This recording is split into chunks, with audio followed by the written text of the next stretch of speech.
তারা মঞ্চস্থ করতে গিয়ে সুরে গানে বাজছে নৃত্যে যদি কোনো ভুল ত্রুটি হয়ে থাকে তাহলে নিজ ভাই বা সন্তান মনে করে আমাদের সকলের ক্ষমা করে দেবেন।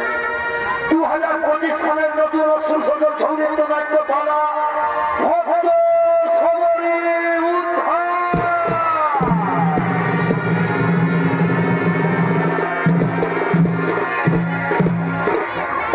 দেবরাজ ইন্দ্র ভগবান বিষ্ণু সহ সমস্ত দেবতাদের নিয়ে দেবরাজ ইন্দ্রের রাজসভায় আগমন করতে চলেছে।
আসো। ওগো প্রভু নারায়ণ, এই দেবরাজ ইন্দ্রের প্রণাম গ্রহণ করুন ভগবান, এই দেবরাজ ইন্দ্রের প্রণাম গ্রহণ করুন। আয়ুষ্মান ভব। হে কি ইন্দ্র, তুমি সমস্ত দেবতাদের রাজা হয়ে আজ তোমার স্বর্গরাজ্যে এমন নীরব নিথর কেন? না প্রভু, আজ আমাদের স্বর্গরাজ্যে নীরব নিথর থাকবে না। আমি এক্ষুনি সমস্ত অপরাধের থেকে নানা প্রকার নৃত্য গীতের আয়োজন করাবো। ওর ইচ্ছা না হলে তো কর্ম হয় না প্রভু। কোথায় কোথায় ওরে উর্বশী মেনকা রুদ্ধা তিলোত্তমা, তোমরা তাড়াতাড়ি ছুটে এসো এই দেবরাজ ইন্দ্রের রাজসভায়।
তুমি তো অন্তর যাবে, তুমি তো অন্তরের কথা সবই জানো দয়াময়।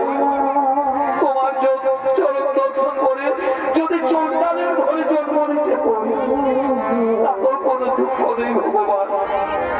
কিন্তু হে প্রভু, তোমাকে ছেড়ে দিয়ে আমি বাঁচতে পারবো না।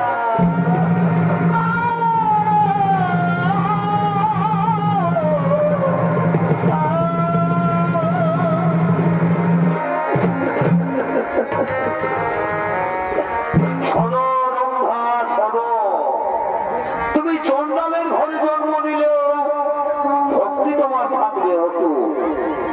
ত্রেতা যুগে আমি জন্ম নেব অযোধ্যা রাজা দশরথের পুত্র শ্রীরামচন্দ্র রূপে, আর তুমি জন্ম নেবে পঞ্চবটী বনে হীরা চন্ডালের স্ত্রী মোহিনীর গর্ভে। নাম হবে তোমার সবরী। তাই দেখা হবে তোমার আমার, তুমি হবে আমার পরম ভক্ত। আর সেই থেকে তুমি উদ্ধার হয়ে পুনরায় ফিরে আসবে এই স্বর্গলোকে। সরসর সমস্ত দেবগণ চিন্তার নাহিক কারণ, নিজ নিজালয়ে হবে করহ আগমন।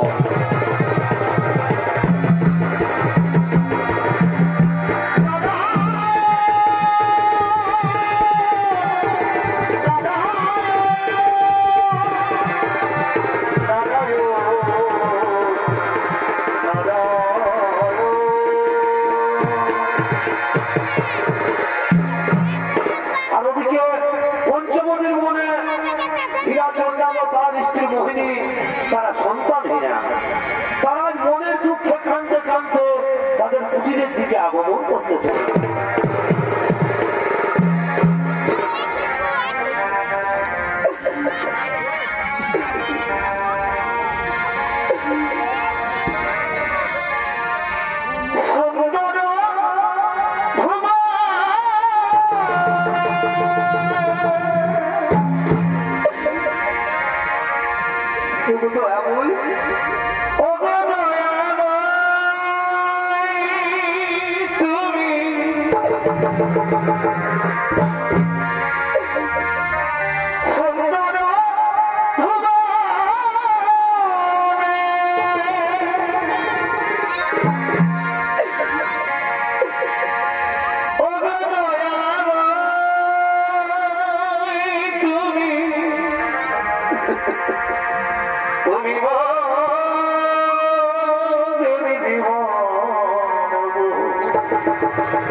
তোমাকে আমি কতদিন বলেছি তুমি আর কেঁদো না, তোমার কান্নায় আমার বুক ফেটে যাচ্ছে।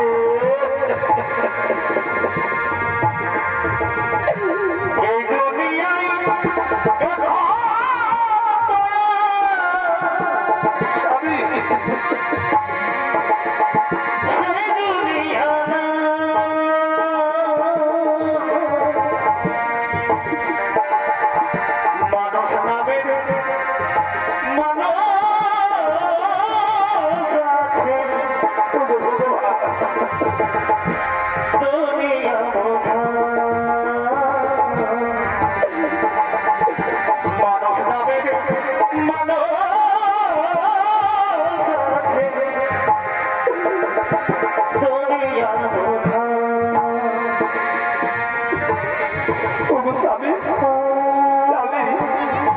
তুমি বলে দাও না গো, আমি কি কোনোদিনও সন্তানের মা হতে পারবো না? আমি কি কোনোদিনও সন্তানের মা হতে পারবো না?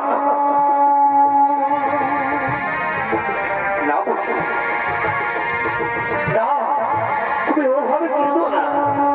আমাদের উপর ভগবান এত বড় নির্দয় হতে পারে না বহি, আমাদের উপর ভগবান এত বড় নির্দয় হতে পারে না।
তাই হবে মোহিনী, তাই হবে।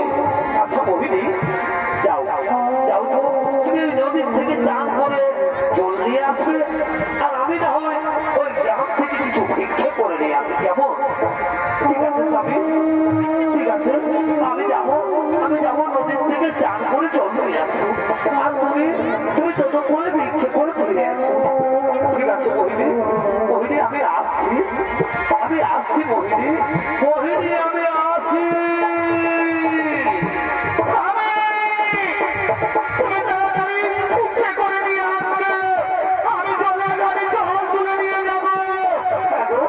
আমি তাড়াতাড়ি ফিরে আসবো, আমি আসি মোহিনী।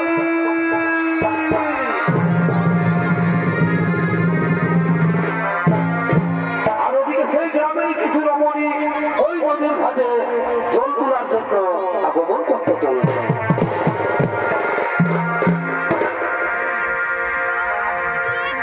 নদী পরে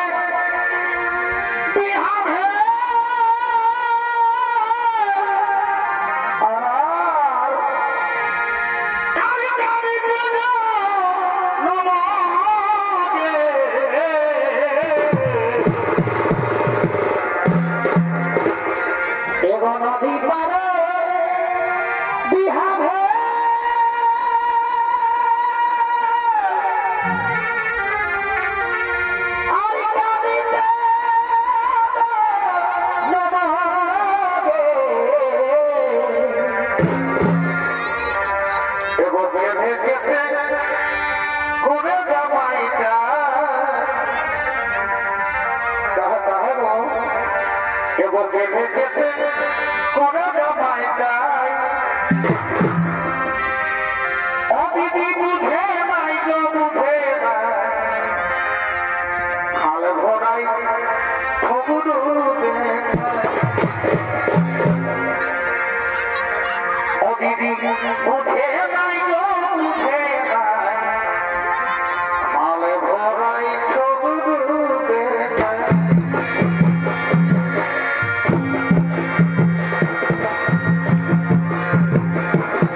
আজ অসময়ে জলের ঘাটে বসে রয়েছ?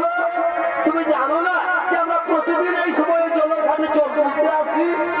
আর তুমি জলের ঘাটে বসে রয়েছ? একে তো নিচু যান চন্ডাল, তারপর আবার সম্মানহীনা অলক্ষিণী অপয়া। তোমার মুখ দেখাও তো পা।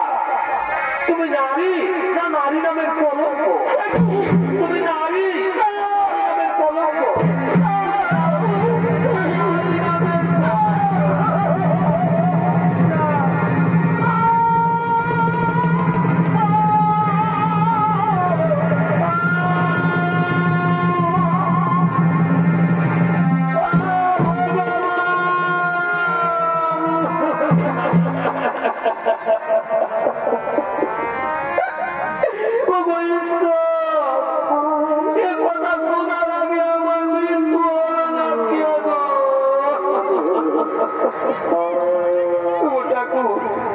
কি এমন অপরাধ করেছিলাম তোমার চরণে? আমি অলক্ষিণী অপয়া ছোট জাত করলাম। আমি নাকি এক নারী নামের কলঙ্ক? এ জীবনে আমি রাখতে চাই না। এই মুহূর্তে আমি এই জলের জলে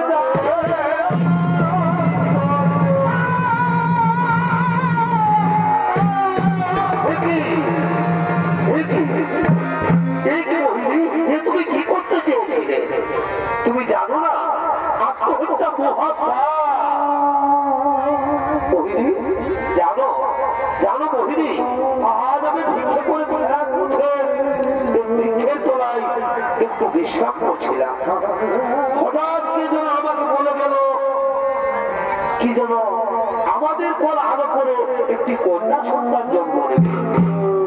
মোহিনী, আর সেই কন্যা নাকি হবে ভগবান বিষ্ণুর পরম ভক্ত। তাই চলো মোহিনী, তুমি আর কেঁদো না। ভগবান নিশ্চয়ই আমাদের উপর দয়া করবে মোহিনী, ভগবান নিশ্চয়ই আমাদের উপর দয়া করবে। চলো মোহিনী, আমরা এখন বাড়ি ফিরে যাই। তাই চলো স্বামী, তাই চলো।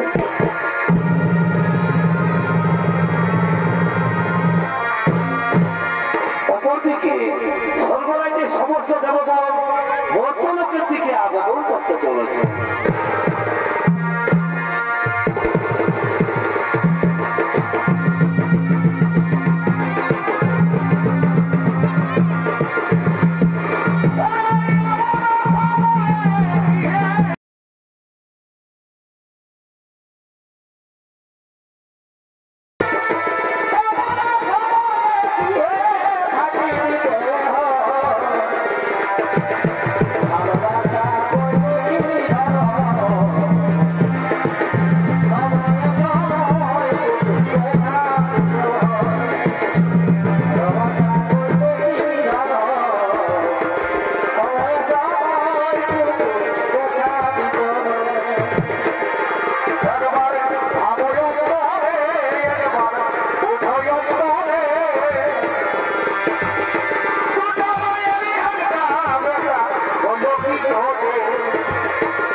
আমি যে রম্ভাকে অভিশাপ দিয়েছিলাম, ভগবান বিষ্ণু সেই রম্ভাকে পঞ্চমণির মনে হীরাচন্দনের স্ত্রী মোহিনীর গর্ভে জন্ম দিতে চলেছে।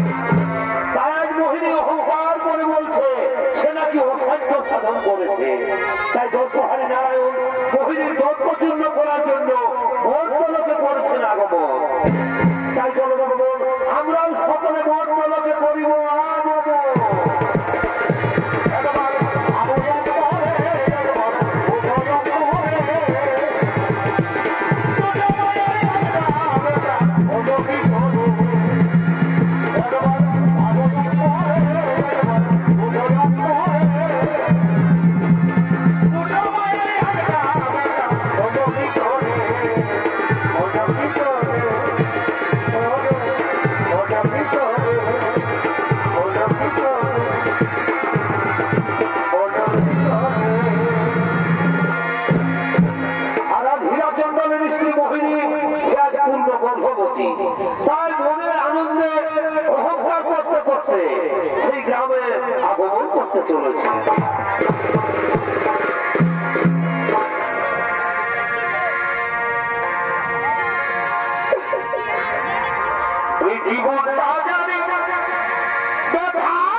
দেখো আমি তোমার জন্য কত রকমের খাবার নিয়ে এসেছি।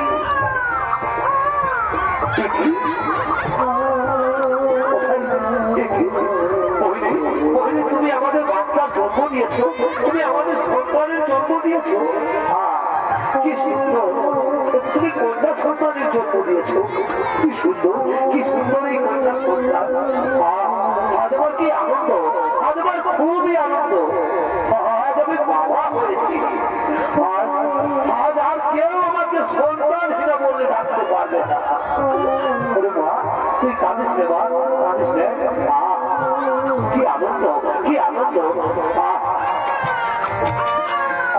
কাঁদিস রে, কাঁদিস রে। মোহিনী, মোহিনী, এই দেখো, এই দেখো মোহিনী, কি সুন্দর আমাদের কন্যা সন্তান। আর মোহিনী দেখো, দেখো মোহিনী, আমি তোমার জন্য কত রকমের খাবার নিয়ে এসেছি। এই দেখো, এই দেখো মোহিনী, আমি তোমার জন্য কত রকমের খাবার নিয়ে এসেছি। মোহিনী কথা বলছো না কেন? মোহিনী, মোহিনী, মোহিনী।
আমাদের কন্যা সন্তানকে তুমি দেখবে না।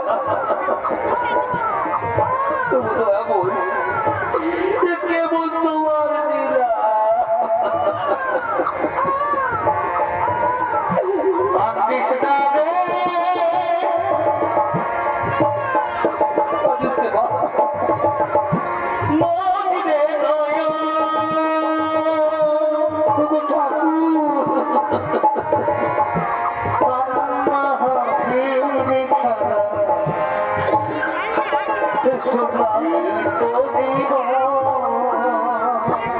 সন্তানকে আর কত কষ্ট দেবে দেবো।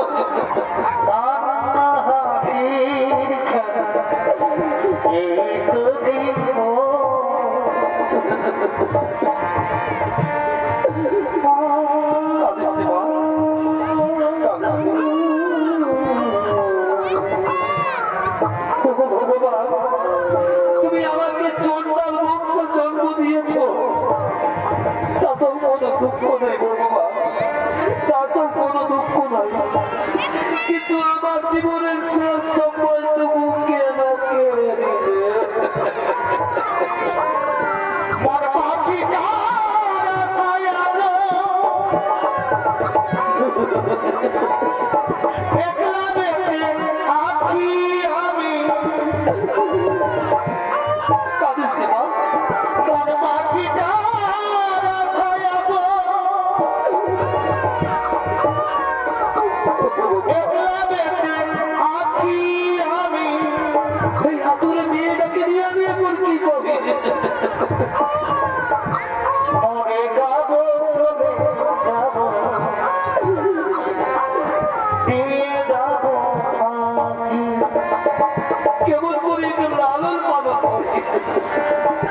আদিত্য মা মোর পাখিটা ছায়া গো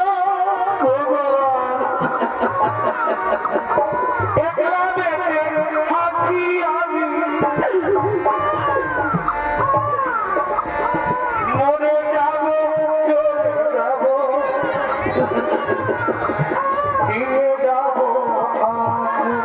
কাঁদিচ্ছে মা কাঁদিচ্ছে উনি আমার আতুরে দিয়ে মরে যাব চলে যাব তোর বাড়ির কথা করতে পারবো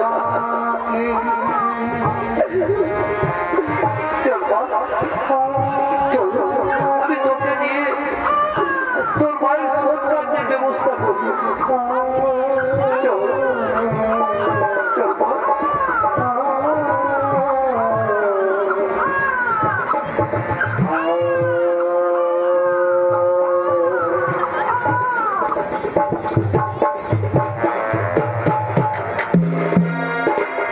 ওদিকে হীরা জোরদার তার স্ত্রীর কার্য শেষ করে তার কন্যা সন্তানের নাম রাখলেন সবরী। সবরী ধীরে ধীরে বড় হতে লাগলো, কিন্তু বিধির বিধান খণ্ডন হয়ে যায়। বেশ কিছুদিন পর হীরাচন্দাল মারা গেল। হীরাচন্দাল মারা গেলে সবরী বড় অসহায় হয়ে যায়। তবুও সবরীর মনে বড় আশা ছিল সাধু মুনি ঋষিগণদের সেবা করার, কিন্তু সে ছোট জাত বলে সবাই তাকে ঘৃণা করত। তাই সবরী রাতের অন্ধকারে প্রতিদিন মাতঙ্গ ঋষির আশ্রমে চুপি চুপি কাঠের বোঝা রেখে যেত, যেন মুনি ঋষিদের অনাহারে না থাকতে হয়।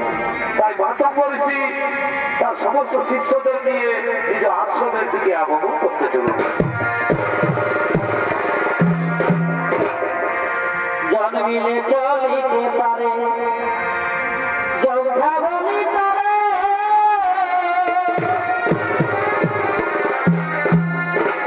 এ ভাই জন্মিলে চলিতে পারে যৌথা বলি করে, না পারিলে অযথা, এগো না পারিলে অযথা, জানে হে কোন পাবে এমনি বলে লিখেছে বেদের রতনে, হে মনে বলে লিখেছে বেদের রতনে।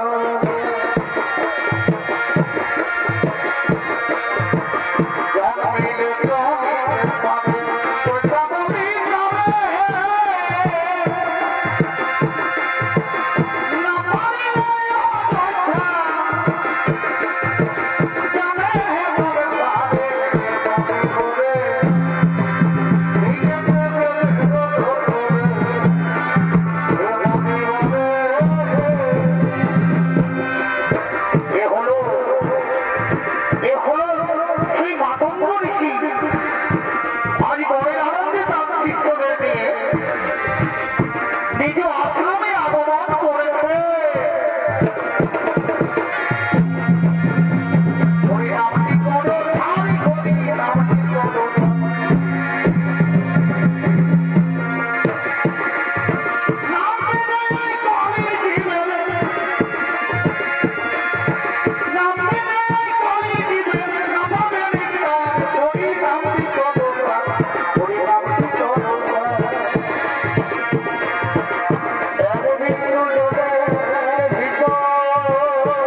মনে হয় কেউ যেন চুপি চুপি এই আশ্রমের কাঠের বোঝা রেখে যায়।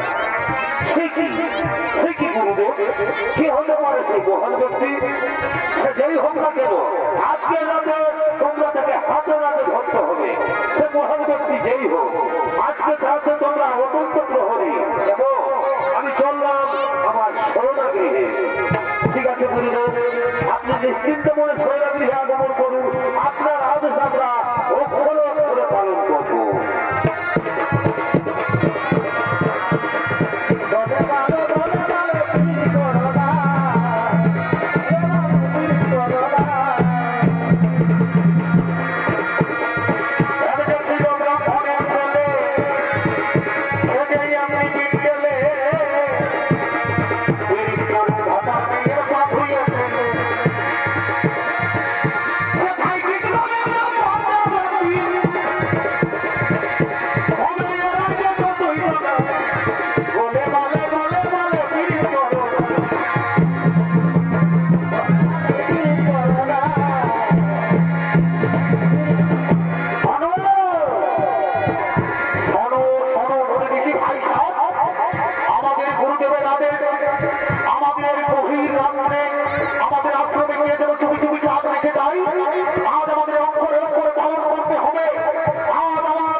নারীকে মারধর করছো কেন?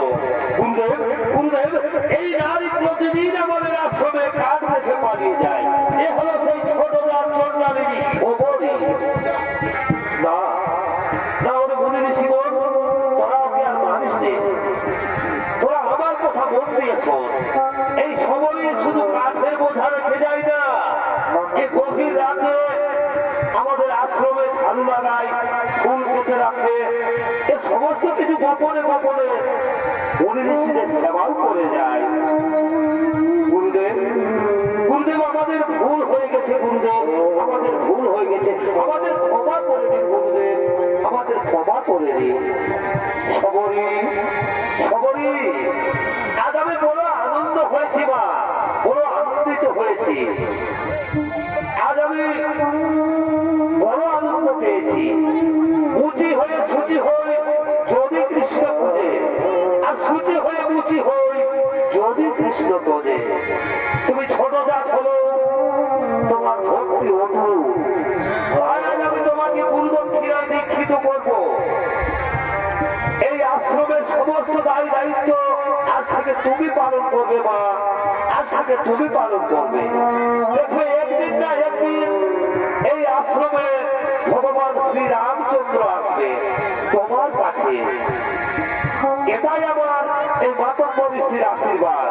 চলো শিষ্যগণ, এই সবরীকে আমার আশ্রমে নিয়ে চলো।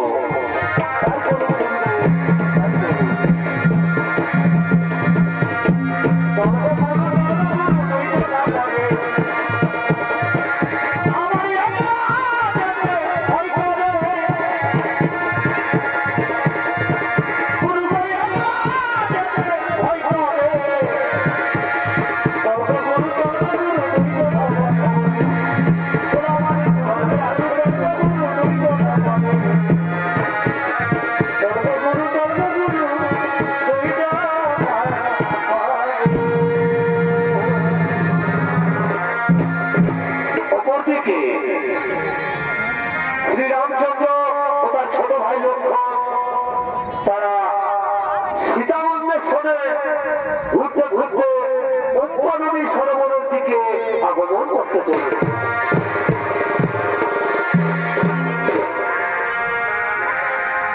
রাম কাহানি শুনো রে, রাম কাহানি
দাদা দাদা ওই দেখো দাদা ওই দূরে একটি কুটির দেখা যাচ্ছে ওটাই হতে পারে মাতা সবরীর আশ্রম তাই চলো দাদা চলো ওই কুটিরে আমরা ওই কুটিরের দিকে আগমন করি তাই চলো ভাই তাই চলো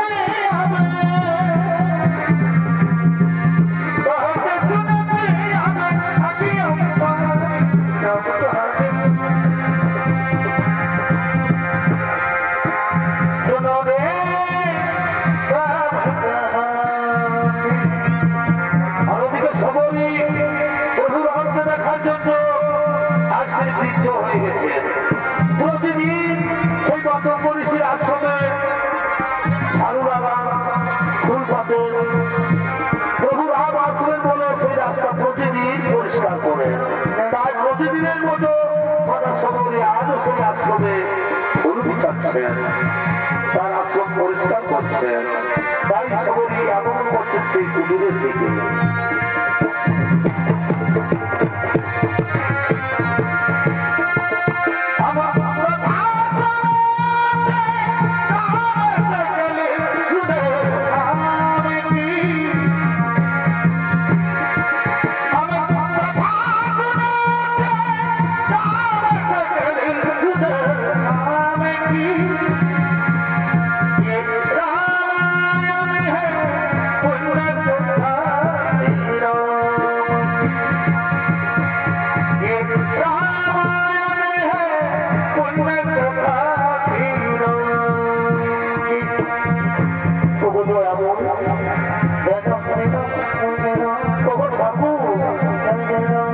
আমি যে তোমার আশার পথ চেয়ে বসে আছি দয়াময় আমি যে তোমার আশার পথ চেয়ে বসে আছি আর কতদিন তুমি আমাকে কাঁদাবে ভগবান আর কতদিন তুমি আমাকে কাঁদাবে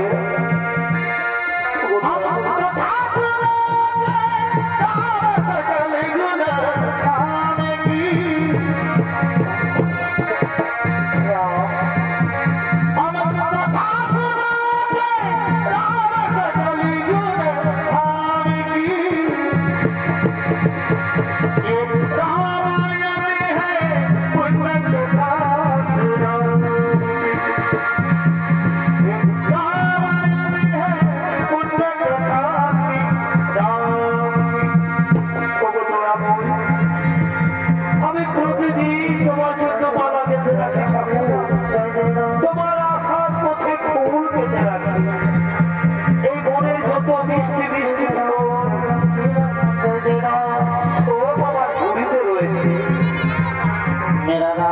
দেখি দেখি কে তোমরা কে তোমরা পরিচয় দাও তাকে খুঁজছো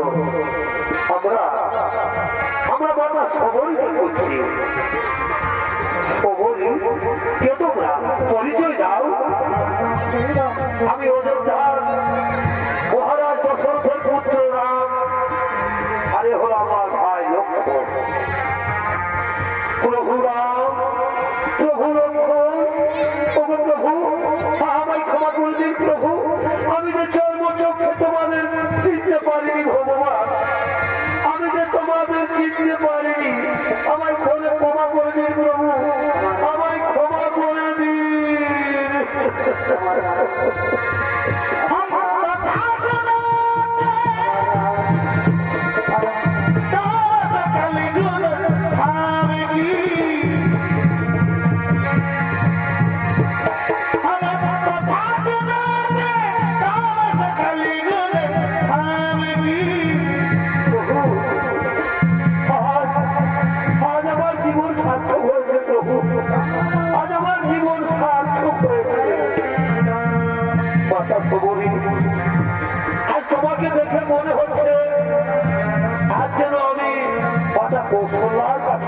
আছে।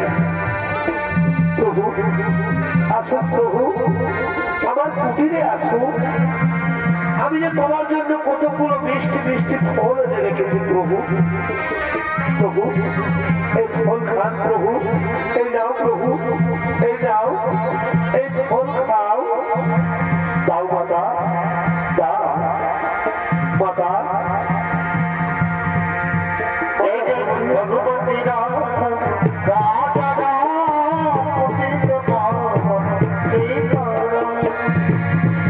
এবার আমাদের বিদায় দাও মাতা, এবার আমাদের বিদায় দাও প্রভু। তার আগে তো আপনি আমাকে বিদায় দেবেন প্রভু, তার আগে আপনি আমাকে বিদায় দেবেন। আমি যেন আমার গুরুদেবের কাছে চলে যেতে পারি